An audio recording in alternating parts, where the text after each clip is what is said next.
구독, 좋아요는 사랑과 감동입니다.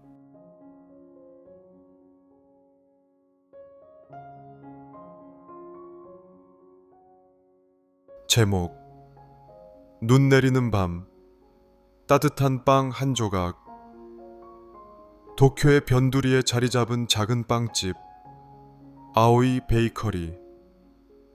눈이 펑펑 내리던 12월의 어느 밤, 늦은 시각까지 빵 굽는 냄새가 가게를 가득 채우고 있었다. 이곳의 주인은 60대 후반의 다나카 할아버지. 그는 젊었을 때부터 빵을 구웠고 이제는 은퇴할 법도 했지만 매일 아침 일찍 일어나 빵을 만들었다. 그에게 빵은 단순한 음식이 아니라 누군가의 마음을 따뜻하게 해주는 것이었다. 그날 밤 마지막으로 남은 크루아상을 진열대에서 정리하려던 순간 가게 문이 살며시 열렸다. 죄송합니다. 이미 문 닫을 시간이라서요. 하지만 문 앞에 서 있는 작은 그림자를 보고 다나카 할아버지는 말을 멈췄다. 낡은 코트를 걸친 어린 소년이 덜덜 떨고 있었다. 손은 꽁꽁 얼어 있었고 신발은 바닥이 닳아 구멍이 나 있었다. 저 혹시 빵 조금만 살 수 있을까요? 소년의 목소리는 작았지만 간절했다.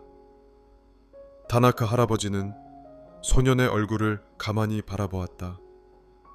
한눈에 봐도 배가 많이 고픈 듯했다. 기다려 보렴. 그는 따뜻한 크루아상과 갓 구운 단팥빵을 종이봉투에 담아 건넸다. 이건 그냥 주는 거야. 그리고 여기 따뜻한 코코아도 같이 마셔. 소녀는 깜짝 놀란 얼굴로 빵을 받아들었다. 정말요? 하지만 돈이 없어요. 돈은 필요 없어. 대신 다나카 할아버지는 살짝 미소 지으며 말했다. 언젠가 네가 어른이 되면 다른 누군가에게 따뜻한 빵 한 조각을 건네주면 된단다. 소녀는 눈물을 참으며 고개를 끄덕였다. 시간이 흘러 다나카 할아버지는 가게를 닫고 은퇴했다. 그리고 10년 후 어느 날 그는 우연히 거리에서 새로운 빵집을 발견했다. 간판에는 이렇게 적혀 있었다. 하나미 빵집, 마음을 채우는 따뜻한 빵. 그는 호기심에 문을 열고 들어갔다. 따뜻한 빵 냄새가 가득했다. 그리고 카운터 뒤에서 빵을 굽고 있는 한 청년이 눈에 들어왔다. 어서 오세요. 무엇을 드릴까요? 청년이 활짝 웃으며 다가왔다. 그리고 순간 그의 눈이 커졌다. 혹시 다나카 할아버지? 그제야 다나카 할아버지는 깨달았다. 눈 내리던 그날 밤 빵 한 조각을 건넸던 그 소년이었다. 할아버지 덕분에 저도 누군가에게 따뜻한 빵을 전하는 사람이 되었어요. 소년은 어느새 어른이 되어 자신만의 빵집을 운영하고 있었다. 그리고 계산대 옆에는 작은 송글씨로 적힌 문구가 있었다. 따뜻한 빵 한 조각이 누군가의 마음까지 따뜻하게 합니다. 다나카 할아버지는 미소를 지었다. 그날 밤 건넸던 빵 한 조각이 새로운 따뜻함을 만들어가고 있었다.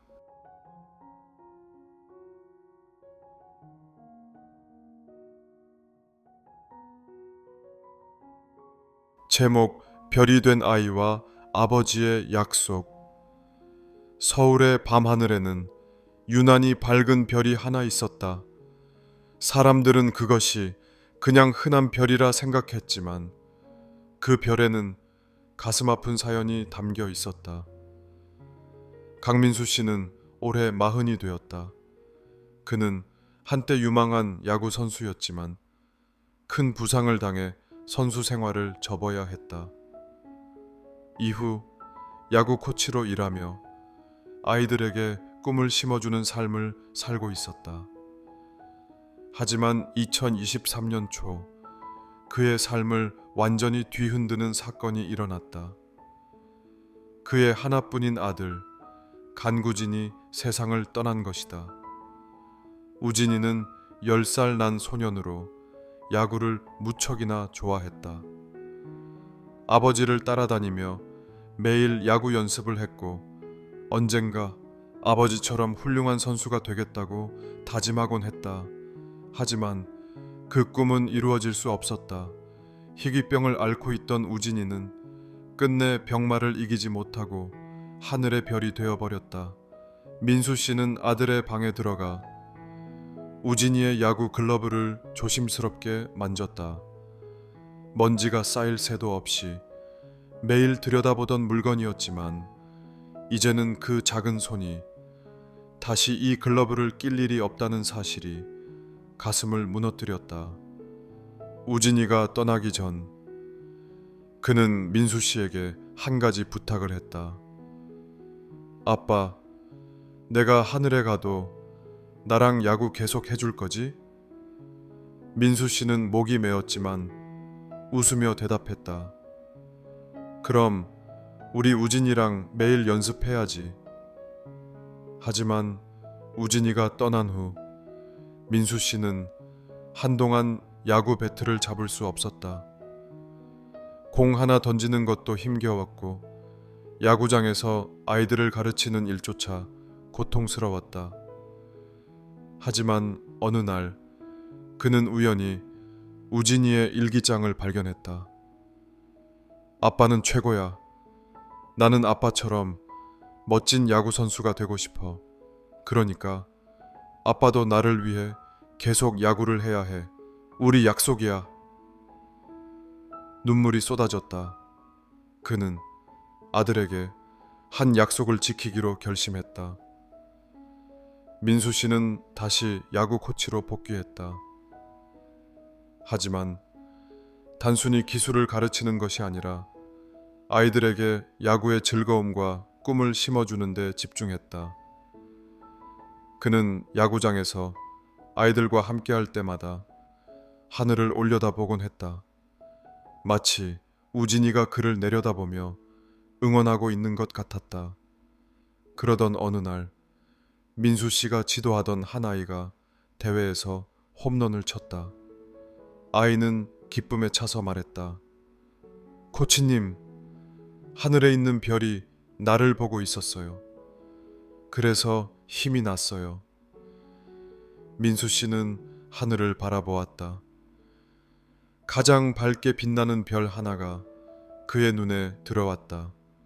마치 우진이가 미소 짓는 것만 같았다.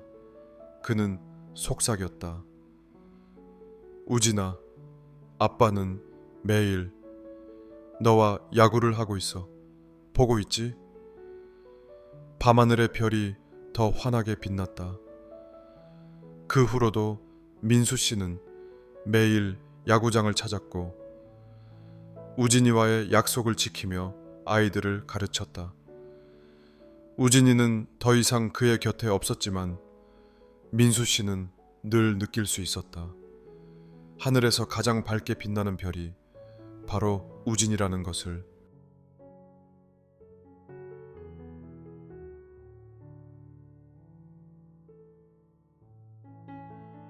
제목 바닷가의 작은 피아노. 이탈리아의 작은 해변 마을 포르토베네레. 파도가 부서지는 소리에 맞춰 거리의 악사들이 음악을 연주하곤 하는 이곳은 관광객들에게 유명한 곳이었다. 하지만 마을의 한쪽 조용한 언덕 위에는 오래된 폐가가 있었다. 그곳에는 낡은 피아노 한 대가 덩그러니 놓여 있었다. 마치 오랜 세월 동안 누군가를 기다리고 있는 듯한 모습이었다. 이 피아노는 누구의 것이죠? 관광객들이 물을 때마다 마을 사람들은 예시하기를 들려주곤 했다. 그건 루카의 것이었지. 아주 오래전 여기에 살던 천재 피아니스트 말이야. 하지만 그는 더 이상 연주하지 않아. 루카는 한때 유럽에서 주목받던 피아니스트였다. 그는 어릴 때부터 신동 소리를 들으며 자랐고 20대에는 세계적인 콩쿠르에서 우승하며 명성을 얻었다. 하지만 어느 날 불의의 사고로 사랑하는 가족을 잃었다. 그 충격으로 루카는 피아노를 연주할 수 없게 되었다. 그는 무대를 떠났고 고향인 포르토베네레로 돌아와 모든 것을 내려놓았다. 그가 마지막으로 연주한 곡은 쇼팽의 녹턴이었다. 그 이후로 피아노를 치는 모습을 본 사람은 아무도 없었다. 마을 사람들은 그를 존중했지만 루카는 점점 세상과 단절되어 갔다. 바닷가를 거닐며 하루를 보내는 그에게 피아노는 그저 과거의 유물이 되어 버렸다. 그러던 어느 날 마을에 한 소녀가 찾아왔다. 이름은 클라라. 그녀는 부모를 따라 여행 온 관광객이었다. 우연히 폐가를 발견한 클라라는 오래된 피아노를 보며 손가락을 조심스럽게 올렸다. 띵! 먼지가 쌓인 건반에서 약간 거친 소리가 흘러나왔다. 하지만 그녀는 개의치 않고 천천히 녹턴의 첫 마디를 연주하기 시작했다. 그 순간 멀리서 바닷가를 걷던 루카의 발걸음이 멈췄다.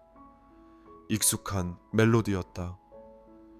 그의 심장은 오랜만에 두근거리기 시작했다. 루카는 천천히 언덕 위로 올라갔다. 낡은 피아노 앞에 앉아 연주하는 작은 손을 보았다. 클라라는 그가 자신을 바라보고 있는 것도 모른 채 조용히 곡을 이어갔다. 곡이 절정에 이르자 클라라의 손이 멈췄다. 죄송해요. 뒷부분을 몰라서요. 그때 아주 오랜만에 루카의 입에서 말이 나왔다. 내가 알려줄 수 있어. 루카는 조심스럽게 피아노 앞에 앉았다. 몇 년 만에 건반 위에 손을 올리자 마치 오래된 친구를 만난 듯한 기분이 들었다. 그는 클라라에게 부드럽게 말했다. 자, 함께 연주해볼까? 두 사람의 손끝에서 다시 녹턴이 흘러나왔다. 이번에는 부드럽고 따뜻했다. 바닷바람이 선율을 타고 마을로 퍼졌다. 그날 이후 루카는 다시 피아노를 연주하기 시작했다. 마을 사람들은 오래된 피아노에서 흘러나오는 선율을 들으며 미소를 지었다. 그리고 매년 여름 포르토베네레 해변에서는 작은 음악회가 열렸다. 클라라와 루카가 함께 연주하는 아름다운 피아노 소리가 바닷가를 가득 채웠다. 잃어버린 선율은 다시 찾아왔다.